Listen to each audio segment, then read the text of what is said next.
O pão nosso de cada dia, nossa meditação diária na Palavra de Deus. Especial Hebreus com Pastor Sinésio Santos. Olá, meus queridos amigos, meus amados irmãos, aqui Pastor Sinésio e a edição de número 3 do Pão Nosso de Cada Dia, especial Hebreus. Lembrando que durante esses dias vocês podem participar das nossas aulas aqui, enviando perguntas, enviando suas dúvidas sobre a epístola e também falando que você pode mandar qualquer outra pergunta, só que será respondida em outro quadro, que é o nosso quadro Respostas dentro do canal.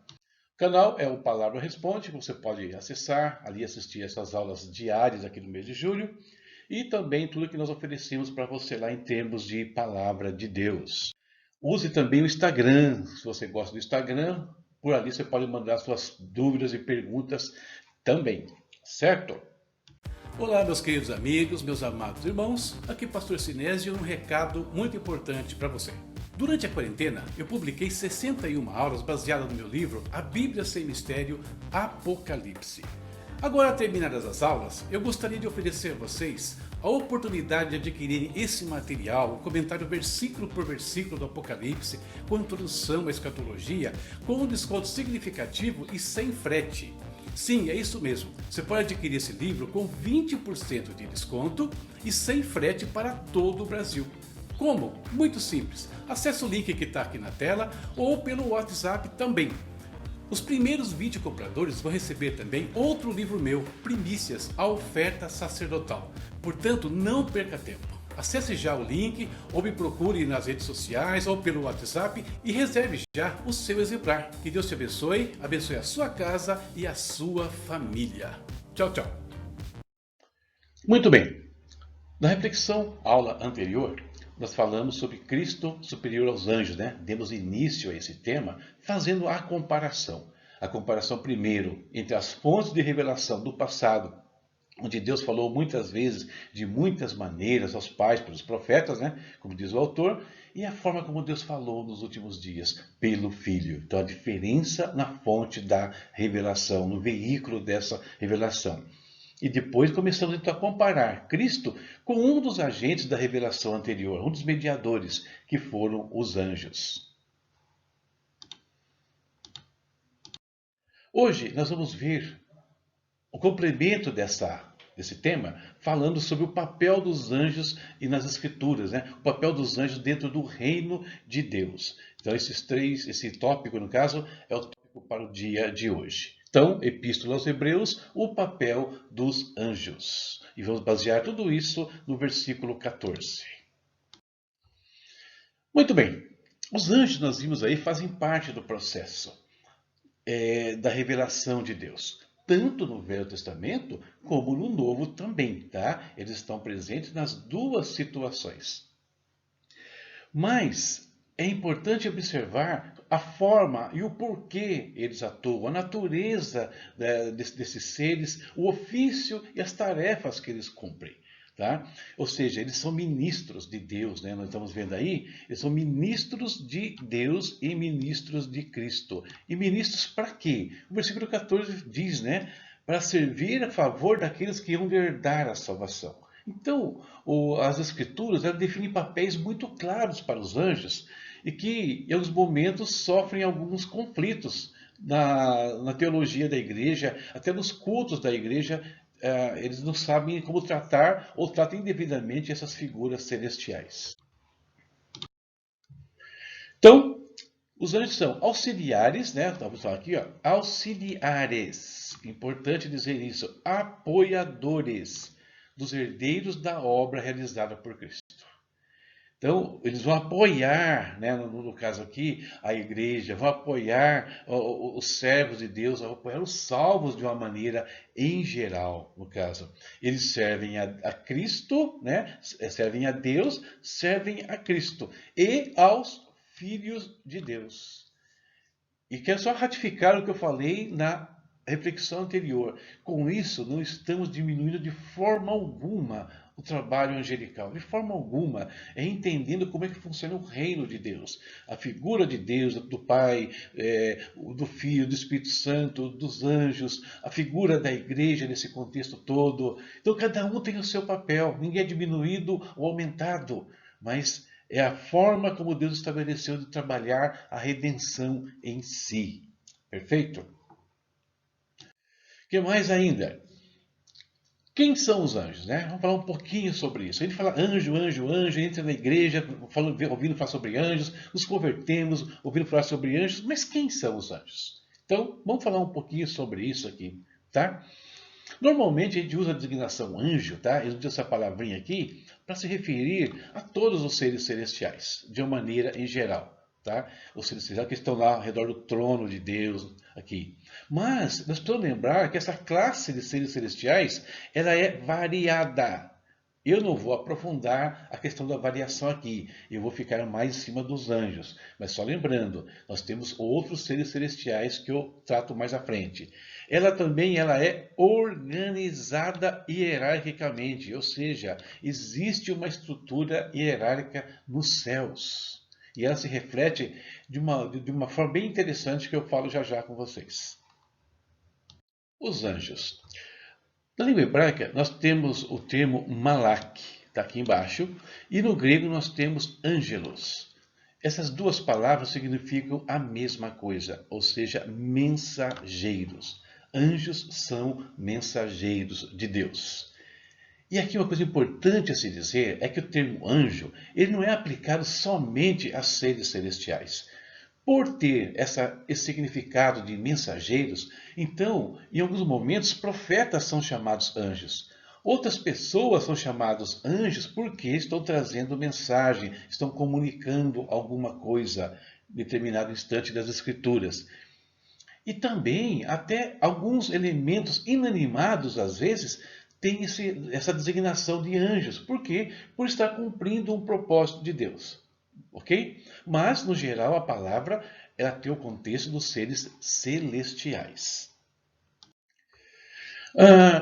Eles aparecem ao longo das Escrituras completamente. Você vai encontrar anjo do Gênesis até o Apocalipse. A primeira manifestação de um anjo no Antigo Testamento, ela não é muito legal, né? É aqueles querubins que foram colocados para guardar o jardim ali, né? Com espadas nas mãos, para fechar o caminho do jardim do Éden. Mas lá no final, no Apocalipse, nós vemos eles abrindo de novo esse caminho, a revelação da volta para o paraíso. Então, mas percebam, eles estão presentes na abertura e no fechamento do plano de redenção. Algumas vezes não são chamados sequer de anjos nas Escrituras em alguns instantes. Eu citei aqui, dá uma olhadinha na sua tela, Gênesis 18, do 1 ao 2. Não sei se você vai se lembrar, mas isso aqui está falando daquele episódio onde Abraão recebe a visita dos anjos. E no primeiro instante, aqui no versículo 1 e 2, ele fala que vê 3 homens ao seu lado. Não diz que são anjos. Nem fala que um deles era o próprio Deus. O texto não diz isso. Isso você vai perceber e deduzir na continuidade da leitura e com os eventos que se seguem. Por quê? Aqueles dois daqueles que estão falando com Abraão são os que descem a Sodoma e Gomorra para tirar dali Ló e a sua família. E ali fala que são anjos de Deus. Bem claro, né? Então o contexto nos indica que eram anjos. Mas na primeira apresentação, não. Eles aparecem como pessoas comuns. E isso é interessante porque mostra uma das maneiras que os anjos se manifestam entre nós em alguns instantes. Natureza dos anjos. São seres espirituais, né? Seres espirituais, ou seja, não são de natureza desse mundo física. Criados, esse é um ponto muito importante, criados por Deus. Por quê? Para estabelecer o verdadeiro lugar dos anjos. Eles são criação de Deus, fazem parte da criação de Deus. Como nós também fazemos parte da criação de Deus. Sendo elevados à condição de filhos no processo da redenção. Dotados de inteligência e vontade. Então os anjos têm todas as marcas de personalidade. Eles não são autômatos.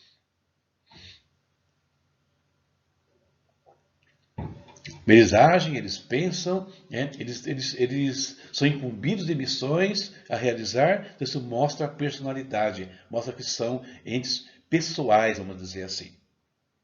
Passíveis de erro, né? Anjos não são perfeitos, passíveis de erros, tá? Isso é muito importante destacar esse ponto nessa altura falando sobre eles. E é isso que é importante saber também, porque para entender como aconteceu o episódio dos anjos caídos. Mas isso eu falo no final da aula de hoje. Ofício dos anjos, tá? Os anjos são seres poderosos e as próprias escrituras determinam isso, né? Aqui você vai achar isso lá no Salmo 103, 20, né? Anjos poderosos de Deus. Só que a sua força, o seu poder, derivam do próprio Deus, como não poderia deixar de ser. Então, quando eu falo em anjos poderosos, nós temos que pensar, trazendo para o nosso contexto aqui, para ficar mais simples o nosso entendimento, em unção. Ok? Então, aqui nesse mundo, nós temos os nossos ofícios, nós servimos a Deus de N maneiras. Nós temos unção para a pregação, unção para o ensino, unção para o profeta, unção do evangelista, unção do pastor. Então, o poder, a forma como nós atuamos aqui, depende da unção que nós recebemos do próprio Espírito, da autoridade que vem de Deus. É Deus que nos comissiona. Os anjos operam no mesmo nível, eles são ministros de Deus. Não tem nada diferente nessa questão. Eles participam da adoração e culto divinos. Isso aparece lá no Apocalipse, capítulo 4. Né? Então, eles atuam ali, eles adoram a Deus, eles prestam culto a Deus como nós prestamos culto a Deus. Se nós vamos pensar, mas e no culto nosso aqui da terra, os anjos de Deus também participam? Participam. Porém, há que se comentar algumas coisas sobre esse ponto. E eu falo isso em alguns erros que nós cometemos em relação aos anjos, tá? Já já a gente vai tratar dessa questão. Ainda mais sobre o ofício. São mediadores. Eles participaram da entrega da lei a Moisés. Falei sobre isso na reflexão anterior e ratificando no dia de hoje. A lei não foi entregue a Moisés diretamente por Deus. Não, isso é um engano que nós cometemos por não atentar para outros detalhes das Escrituras. Lá em Gálatas 3,19, o apóstolo Paulo é muito claro para que a lei foi posta... Deus deu a lei e ela foi posta pelos anjos nas mãos de um medianeiro, no caso Moisés. E Moisés vai entregar ao povo. Olha, o caminho da lei. Deus, os anjos, Moisés, o povo. É muito semelhante ao Apocalipse, muito semelhante. Deus, Jesus Cristo, o anjo, João, o povo. Percebe? A participação angelical nesse processo aqui. Então eles participam tanto da entrega da lei a Moisés, tá? Hebreus 2, 1 a 2 também vai falar sobre isso, a palavra falada pelos anjos. E no Apocalipse também, tem toda a participação dos anjos o tempo todo. Esse Apocalipse, então, é muito claro isso, né? A lei, eles ficam aqui meio velados nesse processo. A gente percebe por outros textos. No Apocalipse, não. Eles participam ativamente. Mensageiros. Participaram de inúmeros eventos, inúmeros, né? Você certamente lembra de diversos momentos do Antigo Testamento que anjos participaram. Com Gideão, com Abraão, com os pais de Sansão, N maneiras, com Davi, em alguns instantes. Então, no Antigo e Novo Testamento, nós temos eventos diversos com a participação dos anjos. Porém, importante destacar uma coisa: comunicando os propósitos de Deus aos homens e mulheres. Ou seja, o anjo não vem aqui de alegre, vamos chamar assim, né? Se me permitem a expressão. Eles vêm aqui a serviço, com ações muito específicas.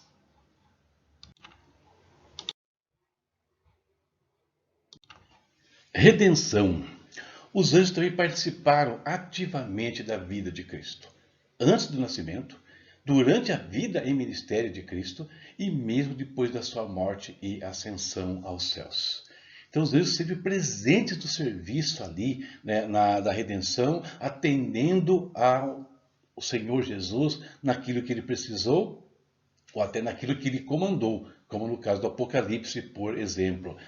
E é interessante que o apóstolo Paulo, por exemplo, fala que na viagem dele, ele fala, Deus enviou o seu anjo, né, para ali guardar ele naquela viagem a Roma, o navio afundou, aquela coisa toda que você sabe, se não sabe, Atos 27 tá lá e pode te ensinar isso. Então, anjos presentes na redenção. Guardar e proteger. Eles atuam a favor, né, dos servos de Deus. Atuam a favor dos servos de Deus. Pensar bem isso, que é para que o tema da aula de hoje, né? Espíritos ministradores para servir a favor daqueles que hão de herdar a salvação.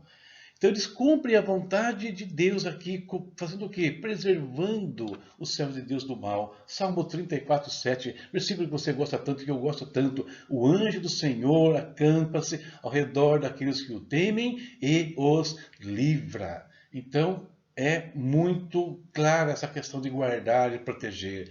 Quando Moisés, pelo deserto, ele pede a Deus, ele fala com Deus, e Deus fala, eu vou enviar o meu anjo adiante de ti. Então, eles têm essa função muito clara em relação ao povo de Deus.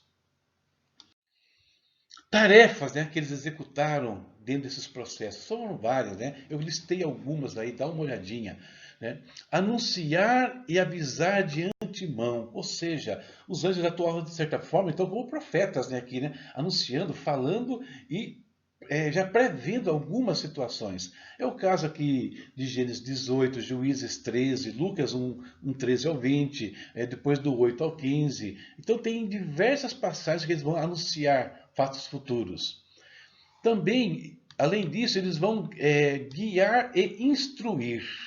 Tá? Atos 7,38 e Atos 7,53. Ministrar aos necessitados. Aqui é o caso de Agar. Um anjo de Deus vai socorrer Agar e o filho dela lá no deserto. Ajudar os homens no cumprimento da vontade de Deus para eles. Falei até um pouco no tópico anterior, né? Eles sempre estão ali, são auxiliares. Por exemplo, quando Pedro está preso, ali, Atos 12, quem vai tirar Pedro da prisão? Um anjo. Então eles vão auxiliar, né, esses homens que precisam fazer a vontade de Deus e precisam de um suporte sobrenatural para isso, não só da unção, mas prático em alguns instantes. Assessorar no julgamento. Aqui em Marcos 13, 27. Quem vai juntar os escolhidos no final dos tempos?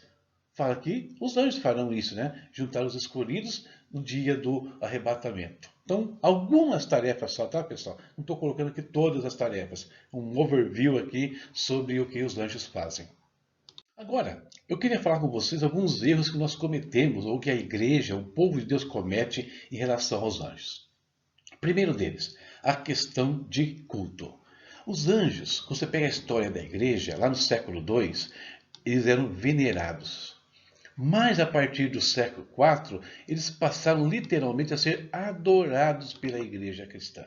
E isso é um erro. Os anjos não estão aqui para serem adorados. Tá? Como nossos conservos, eles têm nosso respeito, têm a nossa admiração até ali, nosso carinho, porque sabemos que eles atuam em favor das nossas vidas, da igreja de Cristo, mas não adoração. Tá? Então a adoração aos anjos, ela é um erro.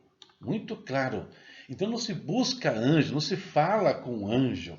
E nós falamos com Deus, em nome de Jesus Cristo, empoderados pelo Espírito Santo.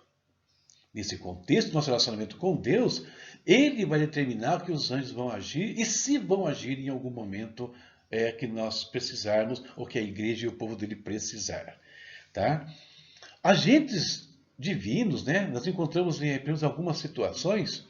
Nunca, né? O anjo nunca se permitiu ser adorado, ele não permitiu que isso acontecesse. Quando aconteceu, em algumas situações, tem que se avaliar bem quem é que estava ali. Vamos pegar um exemplo? Fala que Abraão se prostrou em terra quando ele viu os 3 homens que chegaram diante dele. Lembra disso? Porém, vamos lembrar um detalhe. Um daqueles que estavam presentes ali, o texto é muito claro. E eu acho fantástico o texto de Gênesis 18, um dos que estavam ali era o próprio Deus. Tanto era o próprio Deus, olha o que diz o último versículo lá. E subiu o Senhor depois que terminou de falar com Abraão. Deus sobe e apenas 2 vão até Sodoma e Gomorra. O texto é maravilhoso, a relação de Abraão com Deus ali é fantástica, né? Então, ali, por isso então Abraão se prostrou, mas o anjo não está sozinho. Então, em outras situações onde houve prostração, não era de adoração. Daniel se prostra, não foi por adoração. Se prostra por conta do impacto da visão celestial. Porque ele fala que tirou as forças dele e caiu por terra quando os anjos se manifestaram a ele. Lá no capítulo 8, no capítulo 9, capítulo 10, ali tem vários eventos que Daniel vai falar sobre isso. Ok? Livro de Daniel, é óbvio. Judas, na sua epístola, no verso 6, fala o seguinte: E aos anjos que não guardaram o seu principado, mas deixaram a sua própria habitação, reservou na escuridão e em prisões eternas, até o juízo daquele grande dia. Pedro e Judas, né, falam de anjos que pecaram. Olha que coisa interessante. Anjos pecaram. Logo, se eles pecaram, isso nos leva de volta ao início da natureza dos anjos. Tem vontade, tem personalidade, né? Tem inteligência, ou seja, não são autômatos. Por isso eles puderam pecar lá na rebelião de Lúcifer, no caso, anjos caídos, a gente se remete para aquela situação. Eles foram criados em santidade e pureza? Sim. Ocuparam um lugar especial diante de Deus? Sim. Mas abandonaram essa condição. Na nossa linguagem aqui, eles caíram da graça divina. Tinham livre-arbítrio, podiam escolher, escolheram errado. E qual foi o pecado dos anjos que caíram? Esse que eu coloquei aqui, ó. Eles rejeitaram, tá, aquilo que Deus estabelecera para eles. E preferiram seguir a Satanás, a Lúcifer. E qual é o intento de Lúcifer? Ocupar o trono de Deus, né? Isaías deixa isso muito claro no capítulo 14. Vamos ler esse texto. Como caíste do céu, ó estrela da manhã, filha da alva, como foste lançado por terra, tu que prostravas as nações, e tu dizias no teu coração, eu subirei ao céu, acima das estrelas de Deus exaltarei o meu trono, e no monte de congregação me assentarei, nas extremidades do norte, subirei acima das alturas das nuvens, e serei semelhante ao Altíssimo. Contudo, serás ao Seol, ao mais profundo. Contudo será levado ao Seol, ao mais profundo do abismo. Então aqui fala das intenções, dos intentos de Lúcifer, e que nesse intento, o que ele fez? Ele arrastou atrás de si a terça parte dos anjos de Deus. Portanto, a queda de Satanás trouxe consigo a grande parte dos anjos de Deus. E quando nós falamos que os anjos de Deus não aceitam a adoração, se um anjo aceitar, evidentemente ele não tem relação com Deus, ele tem relação com os anjos caídos. Logo, a adoração a anjos é perigosa, pode nos levar a estar celebrando, cultuando entidades malignas, achando que são entidades celestiais, que são seres de luz e são seres das trevas. Aliás, uma coisa que o apóstolo Paulo fala em 2 Coríntios 11:3. Ele temia, né, que Satanás se transfigurasse em anjo de luz e enganasse a igreja. E no último ponto aqui, a classe dos seres celestiais, a qual eu não vou aprofundar, tá, pessoal? Isso aqui eu vou só me citar, mas além dos anjos, nós temos ainda arcanjos, querubins e serafins. Os seres celestiais atuam em níveis diferenciados conforme as escrituras. Cada um tem o seu papel. Os mais numerosos, que mais ouvimos falar e temos contato, são os anjos. Mas temos outras entidades também que atuam no reino de Deus. Ok? Então, na aula de hoje, concluindo, nós vimos aí uma visão bem superficial, tá? Não é nenhum compêndio, nenhum tratado sobre os anjos, e o seu papel, né, junto à igreja. Ok? A ideia do autor de Hebreus era mostrar para os seus leitores ali, mostrar para nós, que aqueles seres que eles tinham em tão alta conta, na realidade tinham sido deixados por Deus para servir a sua igreja. Simplesmente isso. Então não poderia haver uma inversão nesses papéis. Adorar aos anjos, ou dar valor excessivo aos anjos, é como se nós dessemos mais valor, deixa eu pensar aqui, a um grão de feijão, tá? Vou comparar assim, Nossa, o grão de feijão, o feijão maravilhoso que eu vi aqui, adorasse um grão de feijão em detrimento do agricultor, que fez todo o trabalho de preparar a lavoura e fazer o feijão chegar à nossa mesa. Percebe onde eu quero chegar? Exemplo meu, simples, simplório até, mas isso. Estamos dando mais valor à criatura do que ao Criador. Em suma, é isso. E agora, chegou aquele momento especial para falarmos com o nosso Deus. Nós orarmos. Vamos fazer isso neste instante. Querido Pai, em nome de Jesus, nós te bendizemos neste dia, Senhor. Nós agradecemos pela tua bondade, pela tua misericórdia. Agradecemos, ó Deus, pela tua preocupação em guardar e preservar a tua igreja. E para isso, Deus, não só o seu poder é empregado, mas também o Senhor designa, Pai, agentes, mensageiros que servem a tua igreja, que a protegem, que vêm trazer palavras até quando necessário, Senhor. Por Deus, nós te louvamos, nós te exaltamos, por tamanho amor que o Senhor nos devota, Pai. Nos ajuda a te adorar, a te bendizer, tão somente o Senhor. Não permita que a nossa adoração, que a nossa devoção seja desviada de ti, Deus, por nada, por nenhuma manifestação, Senhor. Nada tire o foco de adorarmos somente ao Senhor, o nosso único Deus e Salvador, seu Filho Jesus Cristo, por meio do Santo Espírito. Guarda-os nesse dia, guarda o teu povo, guarda a tua igreja, Pai, guarda a nossa casa, nossa vida e a nossa família, em nome de Jesus. Amém.